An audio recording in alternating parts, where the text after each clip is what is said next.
this team feels like cheating. The craziest part is that it's not even fully XL and I still can't lose with it. The worst set I have done with this team is a 4-1. And I have lost not because of the team's fault, but because of my own fault. I mean, I was doing so well, the game even rewarded me with a GO Battle League shiny reward. I was very tempted to use this Master Ball. This is the only meta XL team that I have committed to because I knew this would absolutely boom, boom. Comes in with charm. Where are you going? He already left. He already quit. Oh boy, Zygarde,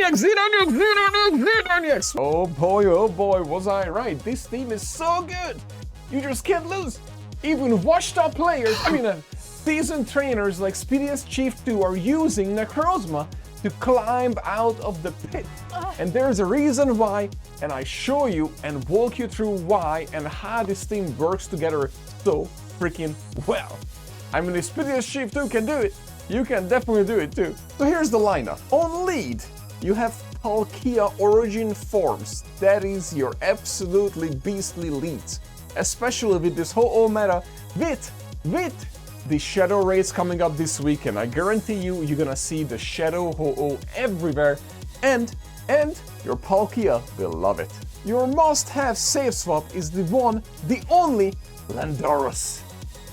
And it's so good, nothing will ever hard roll it. Speaking of hard counter, the only hard counter to this team really is about Tapu Bulu.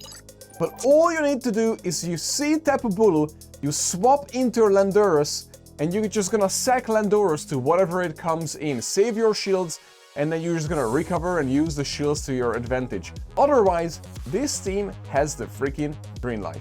Keep your shield to your main Pokemon that is hiding in the back, Necrozma. The synergy is so good between all these Pokemon that it covers all your major concerns in Masters League, and you can cut through it like butter. If you have been hesitant to use your XL candies, rare candies, Stardust, and invest into a Pokemon, then these are the 3 that you must invest if you want to dominate and own Masters League. Let's get to the battles!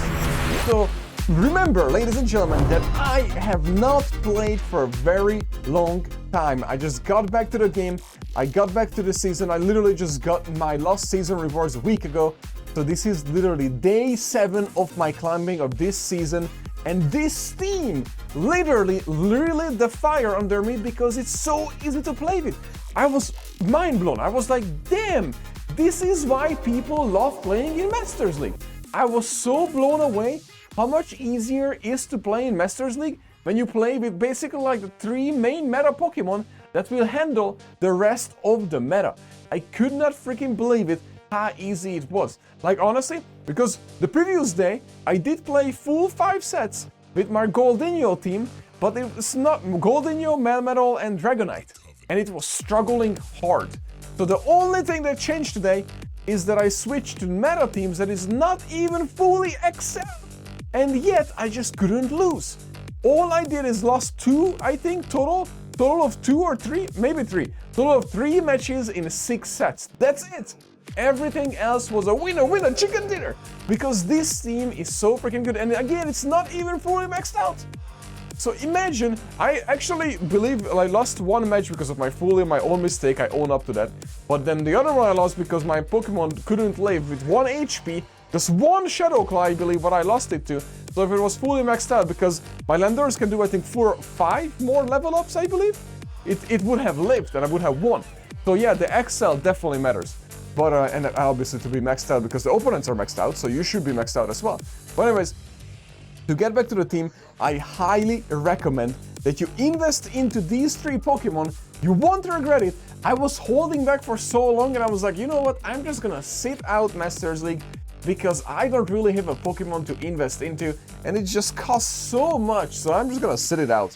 Nope. Not anymore. Now literally, Masters League is my new favorite league, and I'm not even kidding. I absolutely enjoy playing because I was dominating. Anyways, so your Necrozma obviously gonna come in, and I recommend this Necrozma, not the flying one. But I mean, technically this could fly too, eh? But anyways, so obviously it eats fairies for breakfast. It does really good against Mewtwo. You can see right here, because all you need to do is just throw a Dark Pulse, I mean, you leave everything but the Shadow Ball. I don't know if you leave a Shadow Ball. I'm pretty sure not from Mewtwo, so I definitely shielding this. But Side Strike absolutely tickles. And this guy baited me, so I'm gonna overfarm just 2, because I cannot afford another one, because I was so afraid he's gonna get to a Shadow Ball. So I just basically throw this, we obviously knock it out. Comes back in with the Fairy. We can easily tank a Wild Charge, and we can easily tank a Close Combat. So we tank obviously this one. Now what we're gonna do, we're gonna throw right away our Dark Pulse. And this is already a winner chicken dinner. I mean, sorry, Dark Pulse. You wanna throw its main move against the Fairy, the Steel type move that is hard countered. Anyways, speaking of Shadow Ho-Oh, I highly recommend that you're gonna have Palkia on lead.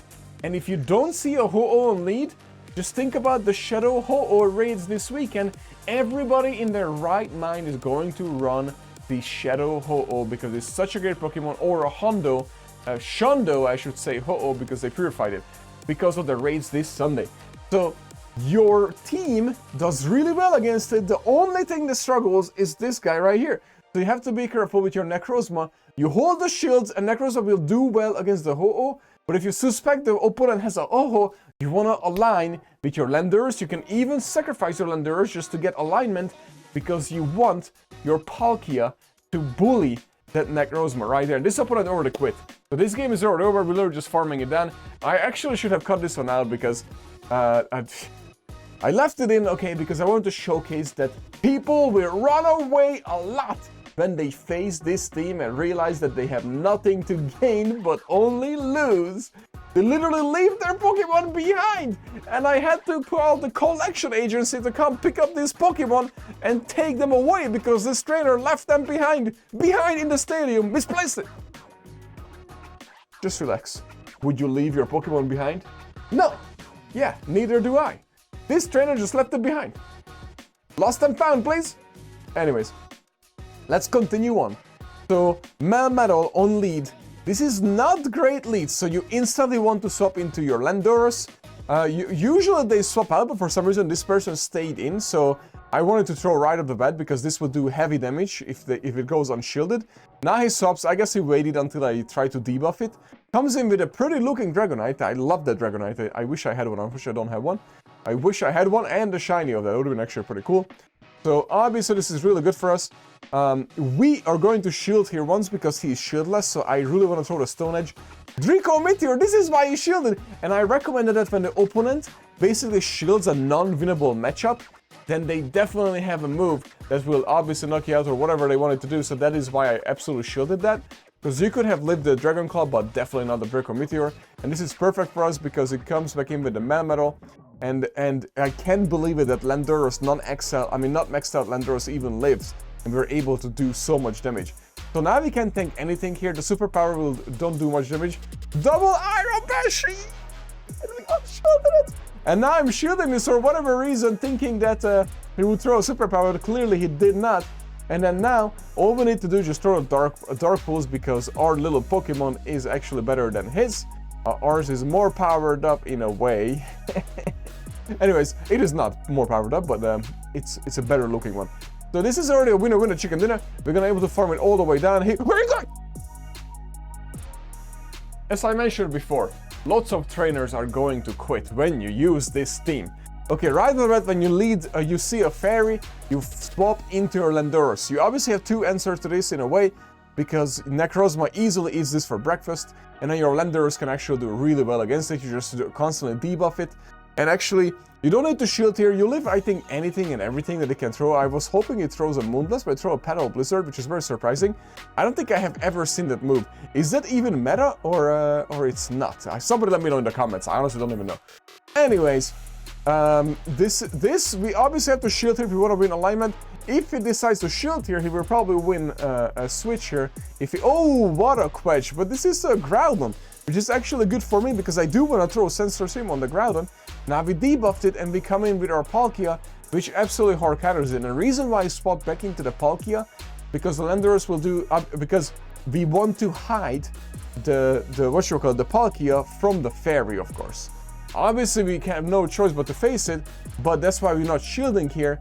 We're gonna stay in here and basically either get rid of the shield or get rid of the Pokemon, and this is perfect for us because now the fairy gonna come back in and it's gonna take us out, unless he cannot farm us down, just let you know. We'll get to an Aqua Tail, so this is actually way better than my original thought. I thought he would get rid of us, but he couldn't even get rid of us, so we get rid of the fairy, and then now he comes in with his own Necrozma, which is not great because I was able to farm up, but for that reason, I came in with my Landorus, and I recommend that you do that as well. Use it as a punch bag right now, that's how you want shield.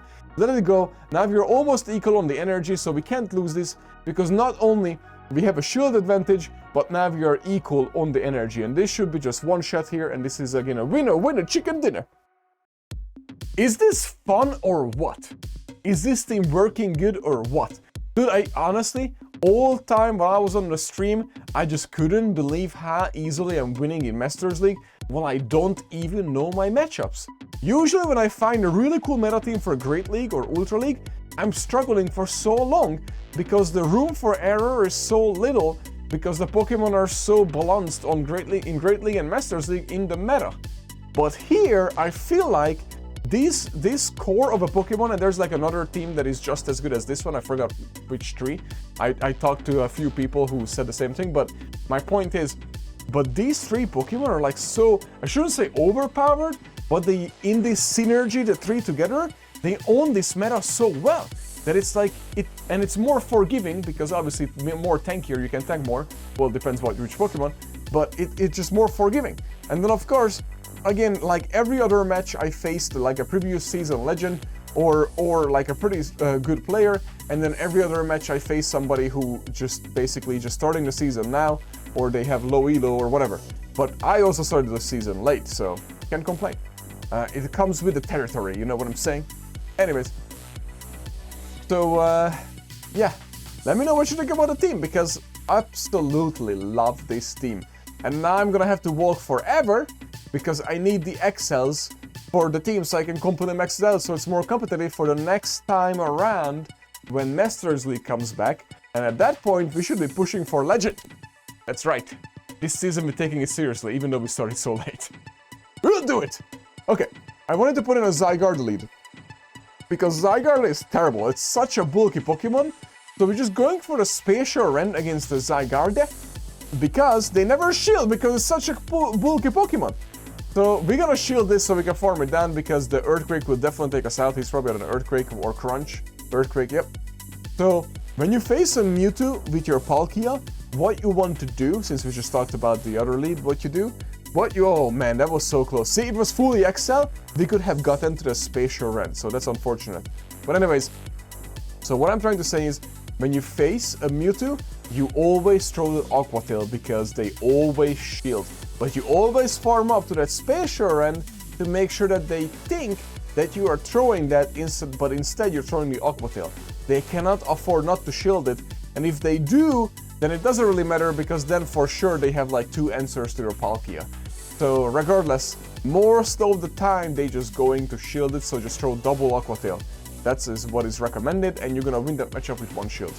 And if they double shield, then just let it go, obviously. That's fine, you don't need to win lead. You have 2 Pokemon that can easily handle Armor Mewtwo, obviously. So, yeah. Oh, look, wait, isn't the hat is also a legend hat right there? You're supposed to be legend to get that hat? I don't remember. But I'm pretty sure that's the cowboy hat from the previous season. Yeah, I'm really rusty. Sorry, I don't remember. I don't recall. Yeah. Okay, so Necrozma lead is actually pretty tricky, and I mean, you have 2 answers for it in the back, so you could have just swapped into the Landorus. But for some reason, I decided just to stay in hopes that he would bring forward the Mewtwo, which worked out in my case. So this is actually perfect, because you stay in, shield. I don't know why I did that. I could have, because I had so much energy. So we're gonna throw the Spacial Rend here, because I'm like, alright, here's the Nano Shield. There's no way he's not gonna shield this. I mean, sorry. He wasn't Nano Shield, so he's definitely gonna shield it. And to my point, they always shield if they know that you have energy enough of Spacial Rend, because that basically one-shots the Mewtwo. But what a shield there! That is awesome, because now we can just farm it all the way down, or he gets to a Side Strike. He cannot get to another Focus Blast. This is definitely a Side Strike, which only tickles us. So that was perfect. It was an awesome shield against the Focus Blast, because the Focus Blast from a Mewtwo would have probably taken us out right there. There's no way we lived that. And now this is perfect for us, because now we can throw back to back, which is already huge, because we just do so much damage even with this.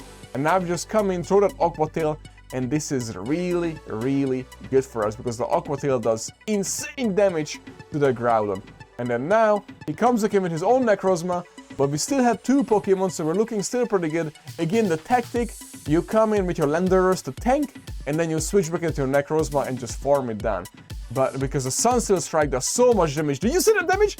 So we needed him to waste all his energy so we can farm it down. All thanks to the Z9EX, ladies and gentlemen. I highly recommend you get one of these, do your sets every day, turn up the power so you can out-tap your opponents. That's right. Ooh. Oh, by the way, you can tank anything and everything here, but the Breaking Swipe, as you can see, still does lots of damage and debuffs. So that's pretty unfortunate. Now we quetch here with our Landorus, and with Landorus you can also tank everything. You can even tank a Rock Wrecker. Breaking Swipe doesn't hurt as much, and this is perfect. The Ho-Oh comes in. When they are down a shield, you always throw the Stone Edge. And you have 2 up. And this is why you always throw the Stone Edge. And don't bait on this channel, on anywhere. Never bait. Especially when you have 2 shields up and they have only 1 shield left. There's no way in Masters League they go down 2 shields that early in the game when all 3 Pokemon have full health. So, yeah.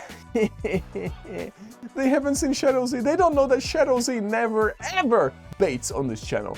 Oh my god. Please smash that like button, it would really help me out since I haven't been creating content for a while.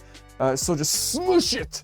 I would appreciate it. And if you enjoyed the content, there is usually 2 to 3 videos are now coming on the channel, so make sure you hit that subscribe button and notification bell on so you get notified when I drop the content for you. Woo-wee! And I'm gonna try to do some behind the scenes at EUIC as well, because I'm gonna travel to that and send it to... Oh, and ladies and gentlemen, watch this! Watch this! Here comes the shiny! I told you I got it! So we had to use the Master Ball because that Pokemon just looks so cute. I gotcha! We sure didn't use Master Ball. Anyways, thank you for watching, smash the like, see ya later.